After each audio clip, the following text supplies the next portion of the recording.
Olá, meu nome é Cássia Roberta Maria Leal. Eu sou aluna da disciplina de Inteligência Artificial da Escola Politécnica de Pernambuco, do professor Dr. Rubem Carlos Benante.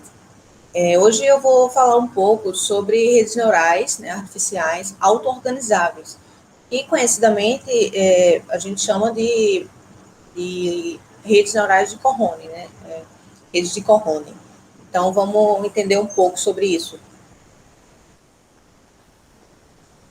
Redes neurais artificiais, assim, no geral, né, elas foram desenvolvidas por Pitts e McCulloch na década de 40, mais ou menos. E é uma técnica assim, muito interessante da inteligência artificial, né? Trouxe várias aplicações, vários avanços nessa área. E é um modelo matemático, assim, né? Resumindo, um modelo matemático inspirado na estrutura neural assim, dos organismos, né?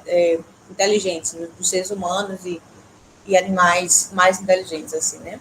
E aí essas redes neurais artificiais, elas têm ali um aprendizado, então elas se comportam exatamente assim, bem próximo, né? Foram criadas para se comportar próximo às redes neurais, as redes neurais biológicas, né? No caso. Então, ali elas adquirem conhecimentos, experiências, elas vão ali se treinando e elas conseguem fazer processamentos assim bem interessantes. A gente tem aqui, para começar a entender, vamos relembrar um pouco os conceitos de neurônio biológico, né, como ele é formado. Então, o neurônio biológico, a gente tem os dendritos, né, do neurônio, e é onde eles recebem os sinais de sinápticos, né, a gente fala dessa forma. E esses dendritos, eles recebem os sinais de entrada, né, e aí eles vão passar esses sinais para o núcleo, e o núcleo ele vai processar esses sinais, porque esses sinais eles estão dizendo ali para aquele neurônio. E aí esse núcleo ele vai processar essas entradas e, dependendo de qual sinal, de como esse neurônio vai ser excitado por esses sinais, ele vai repassar esse sinal para os axônios, né? Que é onde seria, no caso, nossa saída do neurônio, né? Onde a informação vai sair ali do neurônio.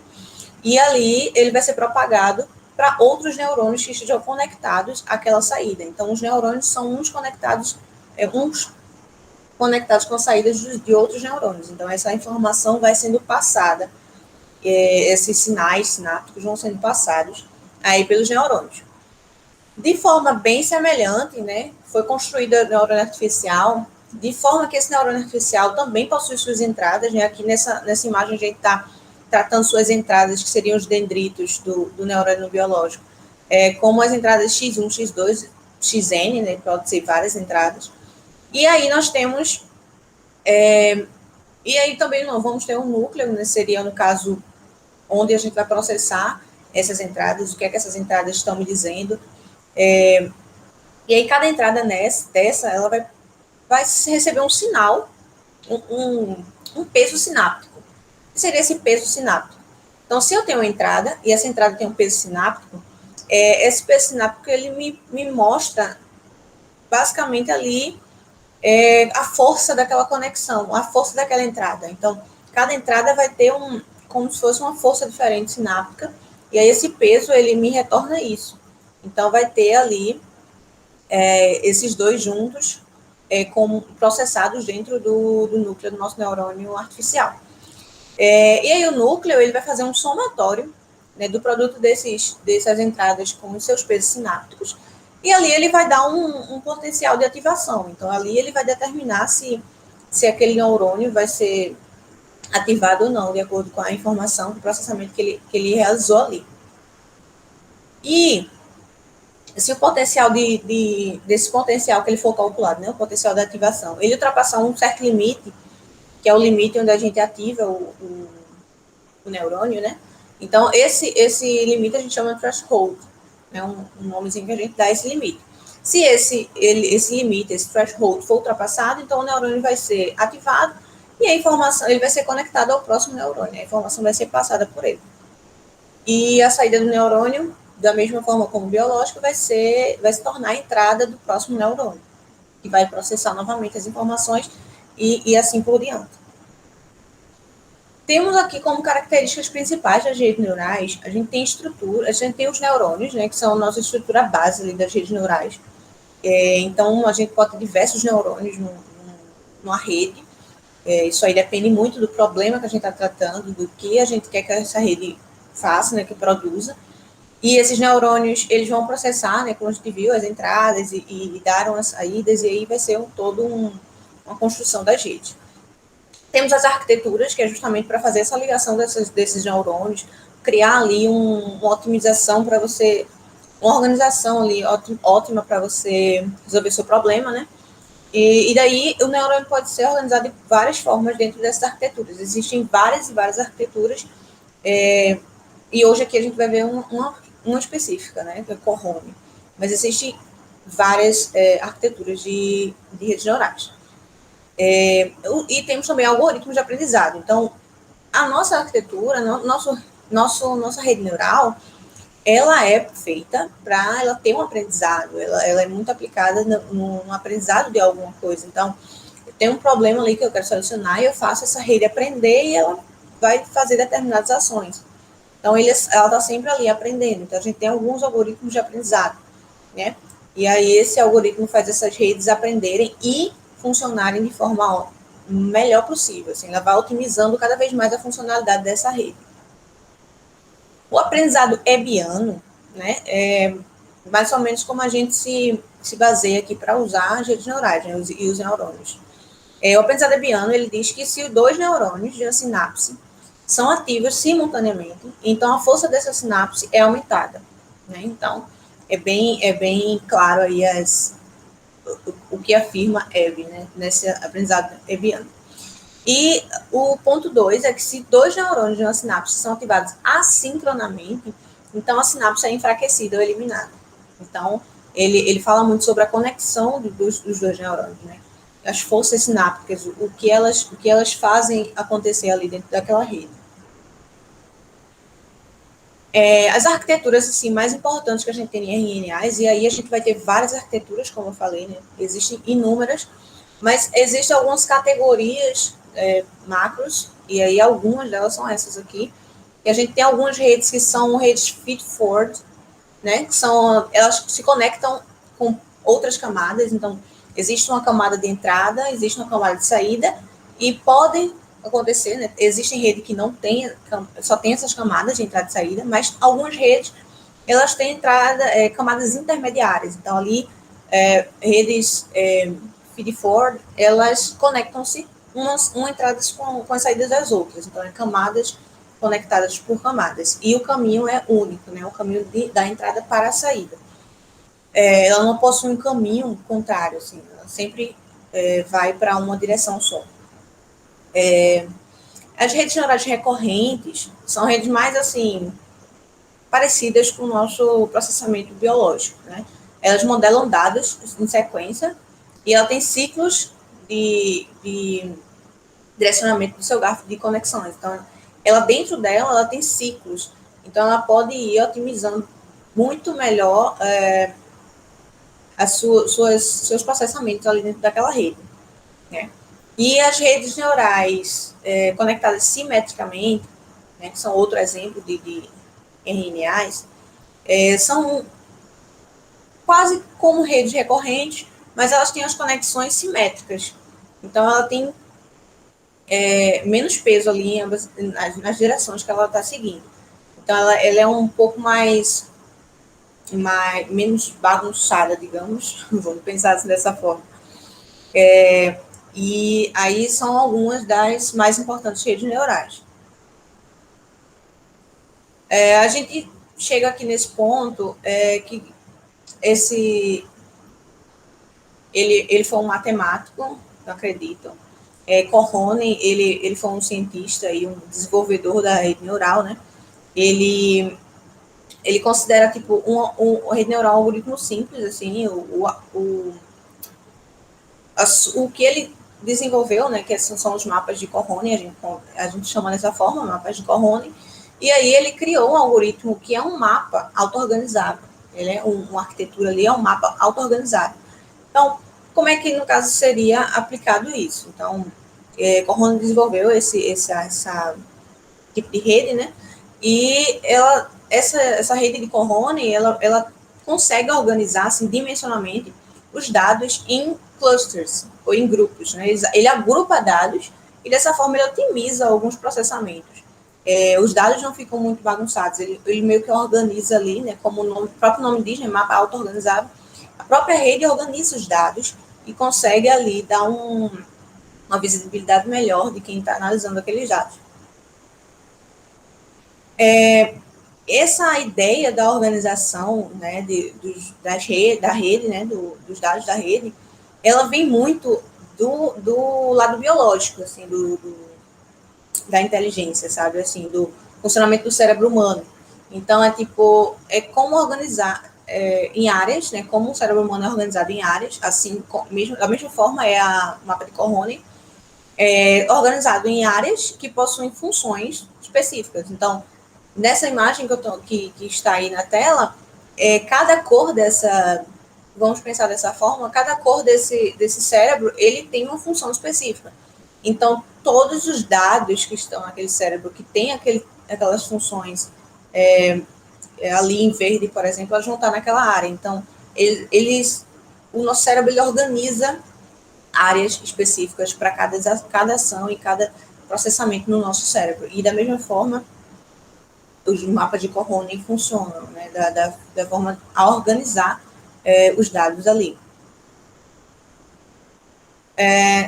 Então, aqui, falando mais sobre Self-Organizing Maps, né, que a gente pode chamar de SOM, redes neurais SOM ou redes neurais de Conrone.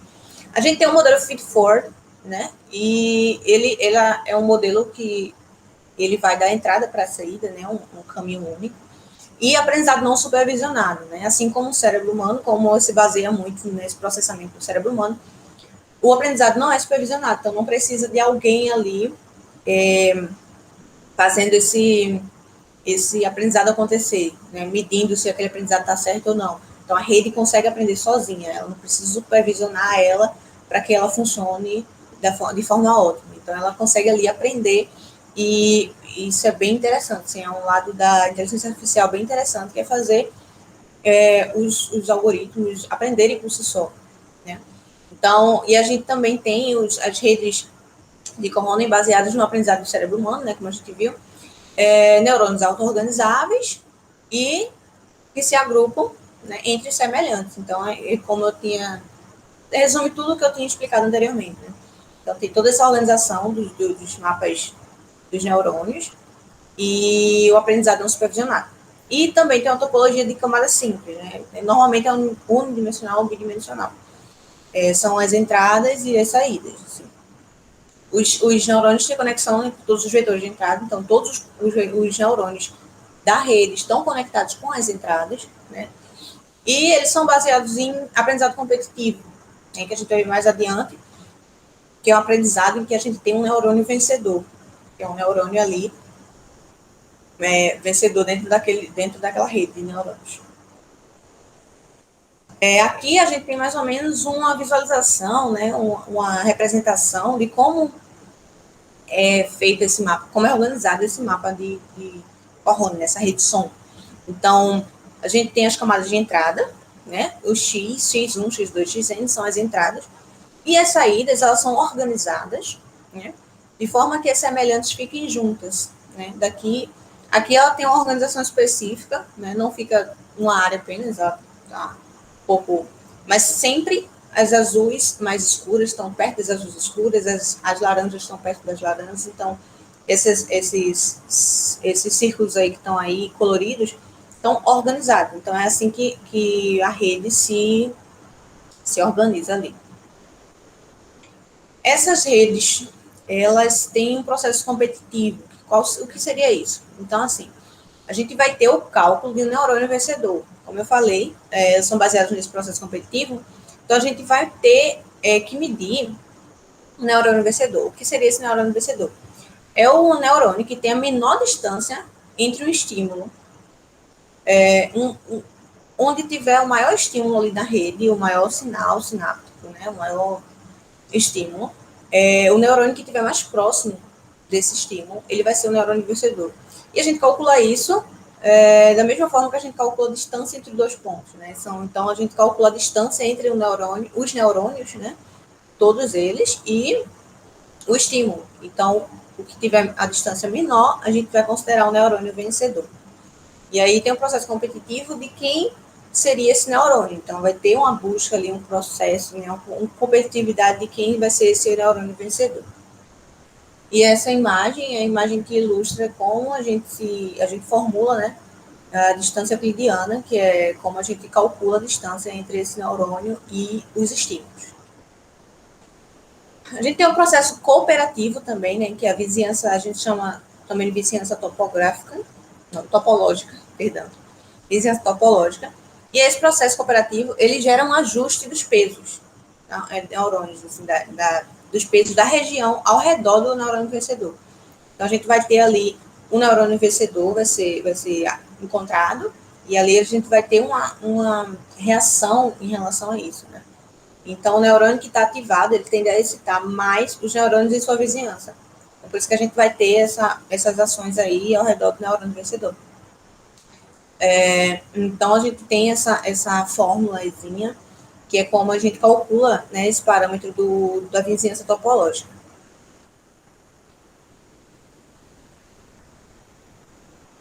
A gente tem também a adaptação sináptica, que seria, traduzindo essa adaptação sináptica, é o ajuste daqueles pesos sinápticos, né, que são relacionados com as entradas. Os pesos que determinam ali quais entradas ali estão mais tendenciosas a estímulos maiores.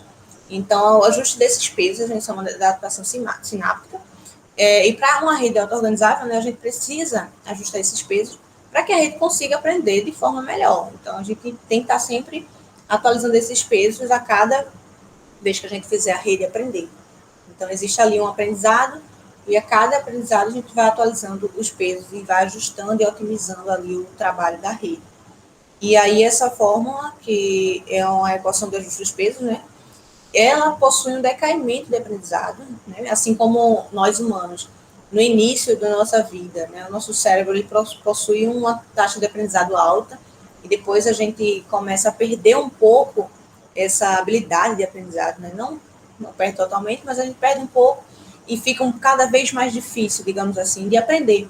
Então, como essa rede ela tende a querer também fazer uma imitação, né? uma funcionar da mesma forma que o cérebro humano, então ela também tem um decaimento de aprendizado. Então, quanto mais passa o tempo, digamos assim, ele aprende menos.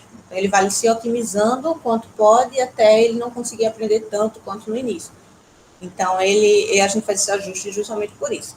Esse decaimento de aprendizado, né, a gente tem aqui o decaimento de aprendizado tem essa fórmulazinha que está com um índice um pouco diferente da anterior, mas dá para entender bem o que é que ela está, o que ela calcula, né, o que ela nos dá.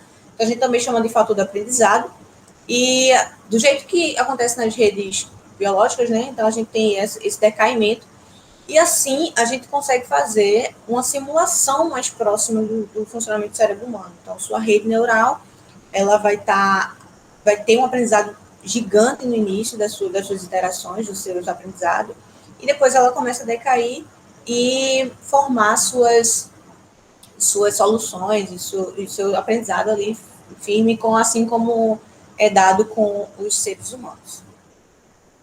E aqui acabou essa pequena amostra do que são as redes de Corona.